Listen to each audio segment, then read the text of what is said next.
the Browns send Joe Flacco and a 6th-round pick to the Bengals for a 5th-round pick, right? And we saw this happen a couple of years ago where Joe Flacco was brought in the middle of a season, and all he did was rip off 5 wins, and he won a comeback player of the year. Well, I talked about this yesterday. I think all they're asking of Joe Flacco now is to steady the ship and keep them into playoff contention until Joe Burrow gets back. Because if you can stay in the mix until Joe Burrow gets back and you get into the playoffs with a healthy Joe Burrow, a healthy Jamar Chase, a healthy T. Higgins, all bets are off.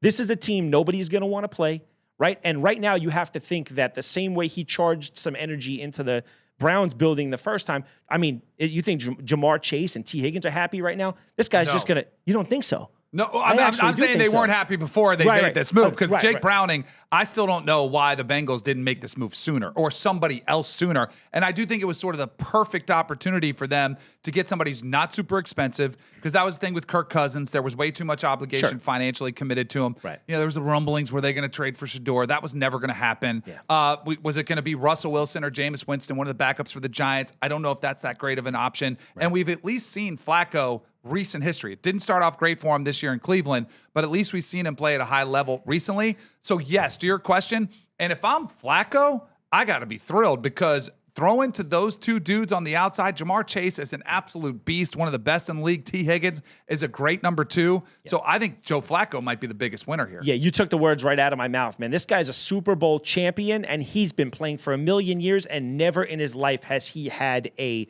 cast of receivers to throw to like Jamar Chase and T. Higgins.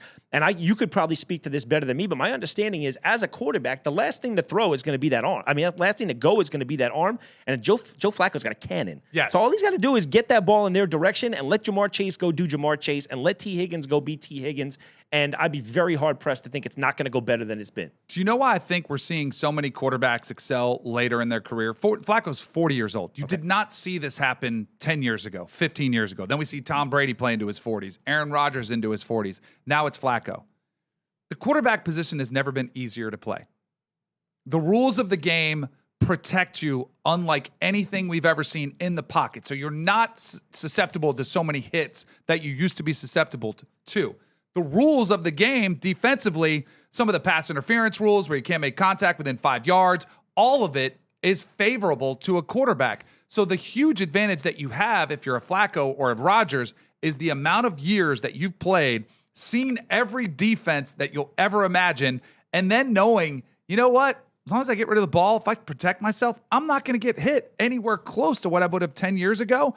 I think that's why all the numbers are up across the board for quarterbacks that have been putting up monster numbers the last several years. It's going to totally throw off every record that's ever been set by quarterbacks.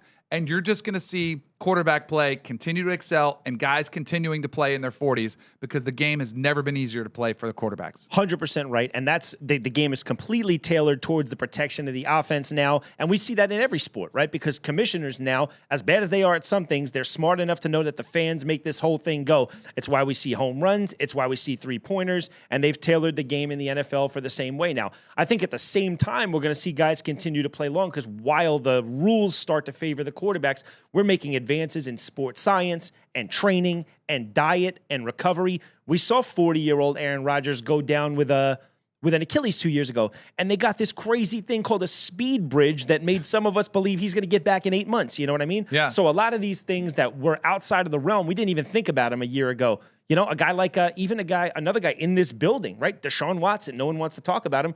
He's taking drop backs and he's throwing the ball all over the field now. If you see his film, things that you would never expect a quarterback to be able to do 8 months off an Achilles. You know?